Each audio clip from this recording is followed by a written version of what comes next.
PBBM, may text message patungkol kay VP Sara. Nanawagan kahapon si Pangulong Ferdinand Bongbong Marcos Jr. sa mga kaalyado sa politika na tigilan ang panawagan ukol sa impeachment ng pangalawang Pangulo. Ang nasabing hakbang ng Pangulo ay pagsasayang lamang ng oras. It was actually private communication but nalik na, yes. Because that's really my opinion. This is not important. This does not make any difference to even one single Filipino life. So why waste time on it?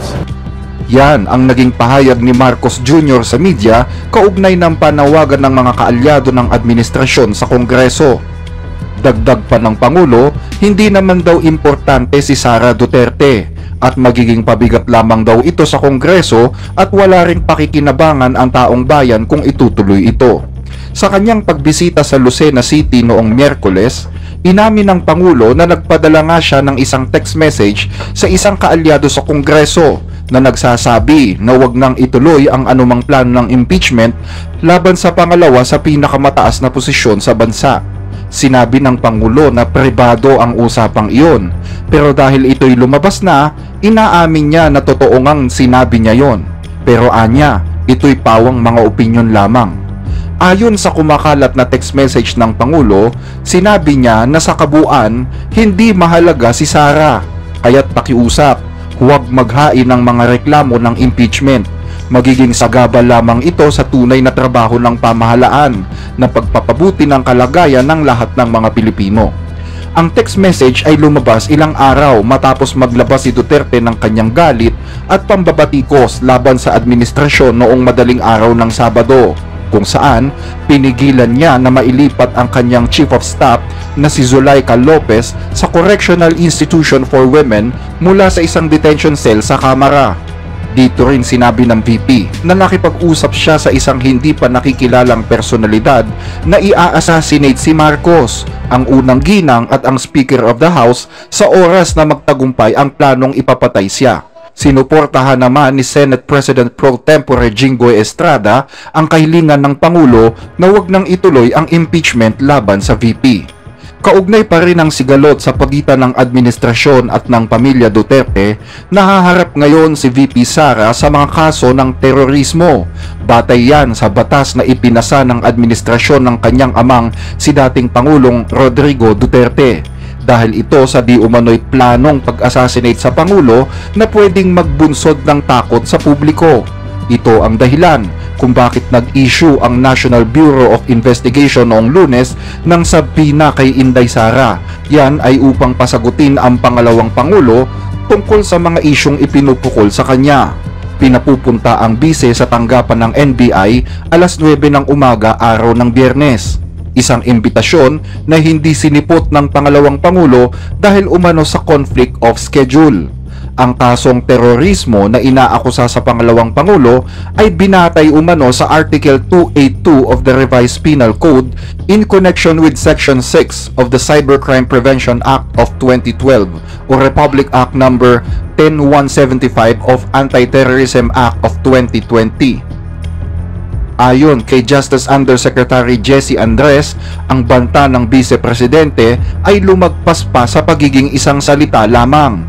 Dahil anya, kumilos din si Sara sa pamamagitan ng pakikipag-usap sa ibang mga tao kung kailan ipapapatay ang tatlong individual sa pamahalaan na pwedeng magdulot ng takot sa publiko.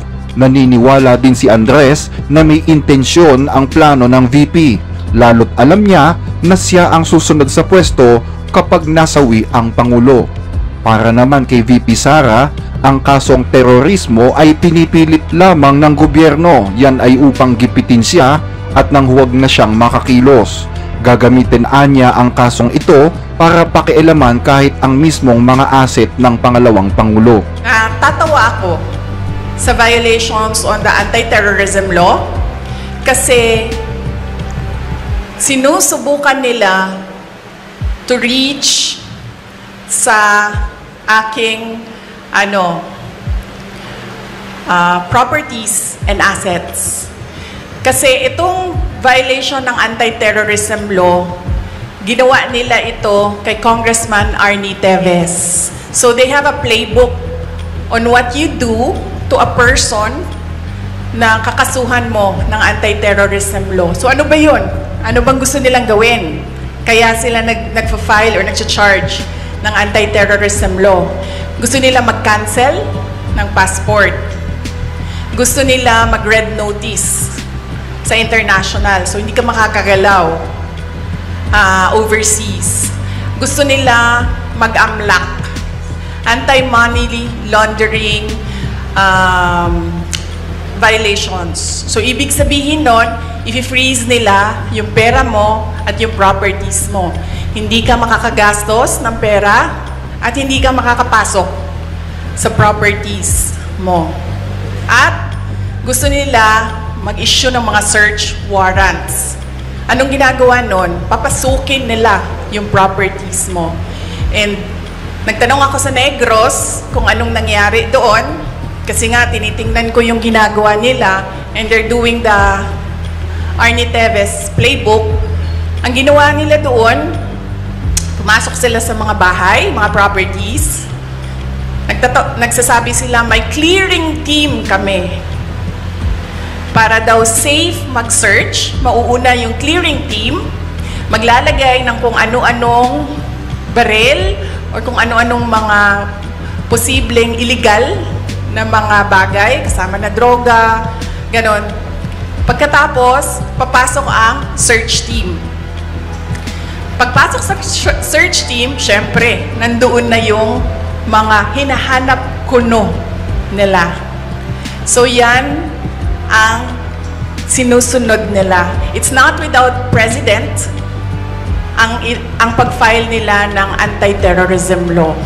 Yung mga sinabi ko ngayon, yun yung gusto nilang gawin. Kaya pinipilit nila na merong violation sa batas.